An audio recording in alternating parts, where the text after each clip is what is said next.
यह सैनिक school entrance exam में जो है आपका 24वां रैंक था। तो कैसे तैयारी रही? किस बेस पे आपने तैयारी करके ये सफलता पाया? जब मैंने 7th क्लास पास कर लिया, फिर मैं जब 8th में आई तो मुझे पता था कि मुझे इस ईयर प्रिपरेशन करके सैनिक स्कूल क्वालिफाई करना है। तो मैं स्टार्टिंग से ही उसकी प्रिपरेशन में लग गई, रेगुलर स्टडी की, प्रैक्टिस की, टेस्ट दिए और मैथ्स पे मोर फोकस किया क्योंकि मैथ्स का वेटेज ज़्यादा है, 200 मार्क्स। तो मैथ्स में जो अच्छा कर लेगा उसका overall performance will be good and even the rank will be better.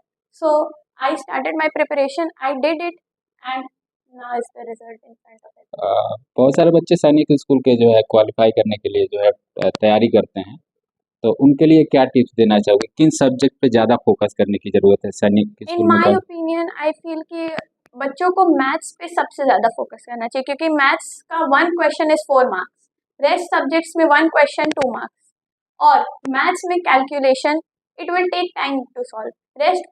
Rest of the subjects you can solve in merely rest time, but और सब्जेक्ट्स को आपको ज़्यादा टाइम नहीं देना है कंपैरेटिवली मैथ्स में ज़्यादा टाइम, ज़्यादा प्रैक्टिस चाहिए।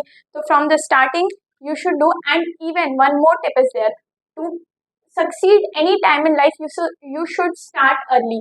आपको अर्ली प्रिपरेशन करना चाहिए। जैसे मैं 8th में गई वैसे मैंने प्रिपरेशन स्टार्ट कर दिया। आई डिड नॉट वेट कि when the dates will come, when the time will come, I started, I did and when I completed my course I started giving test. I had more time for practice and that's why my result was this good. अपनी इस सफलता के लिए किसको श्रेय देना चाहोगे? जो है स्कूल गार्जियन किसको? सबसे ज़्यादा श्रेय मेरे पेरेंट्स को जाता है because they are the one who guided me for this, they are the one who are making my future. Without them I am nothing. So that is why I would like to give it to my parents and then to my teachers who guided me on this path on only academics, but parents are the one who जो आपको संस्कार दें, जो आपको सब कुछ सिखाएं. So that's why I would like to give it first and foremost to my parents. आगे प्रसा क्या बनना चाहती है? किस सेक्टर में जाना चाहती है? सेवा आगे देने? I would like to, पहले तो बोर्ड्स, उसके बाद I am planning to do IIT.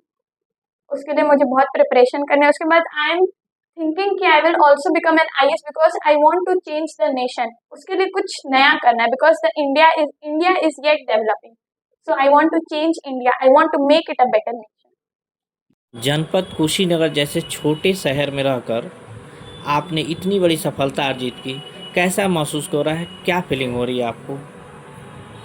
जब मैंने पेपर दे लिया, आंसर किया है, मैंने मैच किया, I was expecting under 100, under 50, but when I saw कि all India rank 24, I was shock. सच में मुझे भरोसा नहीं हुआ कि मेरी इतनी अच्छी रैंक आ सकती। And in girls I got all India rank 1, so that was a great proud moment for me and even for my parents. आगामी प्रतियोगी बच्चों को क्या टिप्स देना चाहेंगे जिसमें आपने सफलता अर्जित की है? Tips I will say regular study.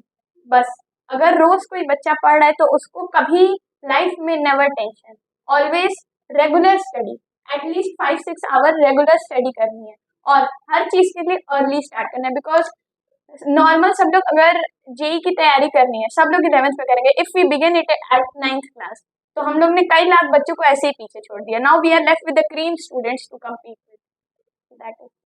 प्रसा की सफलता में माँ बाप की भूमिका भी अहम है। तो ऐसे में जो है आपने किस तरह से जो है गाइड किया इनको जो है इस तैयारी में सफलता के लिए? I know the value of the education. If minus the education from my life, I am zero. Because whatever today I having, because of education. And this thing understand my father also. क्योंकि पटखौली से उन्होंने हमको गोरखपुर भेजा। वो आई remembering कि 98 उनके बाद 2 जोड़ी धोती कुर्ता होता था, 25 पैसे का सर्फ आता था और चिवड़ा और गुड़ उन पे दुकान पे भी नहीं खाते थे। उनके कॉस्ट पे आज मैं यहाँ आया। उनका सपना था कि मेरी बेटा DM बनेगा। I very close to him. तो हम तो नहीं बन पाए, बट अभी मेरा है कि मेरी बेटी बन के इस क्षेत्र को खींच पाए। बिकॉज कुशीनगर की समस्या क्या है आपको मैं बोलना चाहता हूँ। यहाँ का मैक्सिमम लोग फॉरेन कंट्री में जाता है। उसका ड्रॉबैक देखिए, जब पिता बाहर जाता है तो बेटा घर रहता है, जब पिता बूढ़ा होता है तो बेटा जाता है, मतलब कभी वो मिल नहीं पाए। तो हमारा अच्छा है कि अच्छा ऐसा स्कूल हम लोग दे पाए, ऐसे हम लोग पास आए जिसकी वजह से कंसेप्ट स्कूल से बच्चे पढ़े। They understand the value of the education. Without education आप कुछ भी नहीं कर सकते, क्योंकि आपको बिजनेस भी खोलना, you want the money, but education अभी आपको जॉब लग गया, यू हैव द मनी।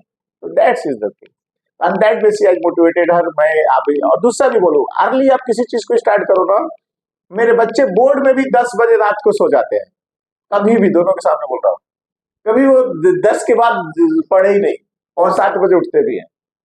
क्योंकि कुशीनगर जो है शिक्षा के क्षेत्र में बहुत पहले से देखा गया है, बहुत पिछड़ा इलाका माना जाता था। ऐसे में आजकल के बच्चे दिन प्रतिदिन अच्छी अच्छी प्रतिभाएं निकल के सामने आ रही मैं बच्चों को, पेरेंट्स के लिए आप क्या कहेंगे? मैं बोल रहा हूँ ना, पेरेंट्स को क्या है, पेरेंट्स को अपना टाइम देना है। जैसे हमने पेरेंट्स को क्या ड्रॉबैक है, जैसे आप पेड़ लगाते हैं, पेड़ सूखता है तो आप कभी पेड़ को दोषी देते हैं, क्या बोलते हैं, हमने टाइम से खादर नहीं दिया, हमने टाइम से पानी नहीं दिया। बट जब बेटा मेरा खराब होता है तो बेटे को गाली देते, but he started the mistake because मेरे वो दोनों बेटों को मैंने सेम मॉनिटरिंग की। आई रियलाइज कि अगर पेरेंट्स अपना टाइम दे, टाइम से खाद पानी दे, तो दोनों अच्छे निकलेंगे, चाहे उसके 4 भी बच्चे हों। बट वो पेरेंट्स टाइम पे समय नहीं देता है, अब बाद में अपने बच्चे को बलि का बकरा बना देता है। मैं कभी बच्चों के खिलाफ नहीं रहा हूं, इसीलिए मेरा सपना है कि मैं एक ऐसा कॉन्सेप्ट स्कूल इस क्षेत्र को दे पाऊं जहां से हर गरीब बच्चा अच्छा बन के निकले। समाज में भी दिक्कत है, क्योंकि लीडरशिप जो यहाँ की है ना, मैक्सिमम लीडर क्या है, 2 टाइम में मिलने जाते हैं। एक उसके वहां कोई शादी ब्याह हो तब, या कोई मरा है तो कंधा देने, अरे बीच में जाओ यार ताकि उसका जीवन बदले। यू सी, कोई लीडरशिप, इसके वहां उमरा मिलने चला गया, उसके बाद तिलक है चला, अरे बीच में उसको ज्ञान दो यार। आप जो है शिक्षा और समाज के इस क्षेत्र में जो है सुधार के लिए लगातार प्रयासरत रहते हैं। ऐसे में परिवार की एक बेटी सफल हुई है शिक्षा के क्षेत्र में और बेहतर रैंक आया है, तो क्या कहना चाहेंगे जो है? किसी भी गार्जियन के लिए बच्चों की सफलता बहुत बड़ी खुशी की बात है। तो मैं तो इसमें यही कहूँगा कि बच्चे आगे बढ़ रहे हैं तो हम लोग को बहुत ही खुशी मिल रही है इस चीज़ से, और इसका लाभ आने वाले दिनों में क्षेत्र और समाज को निश्चित रूप से मिलेगा।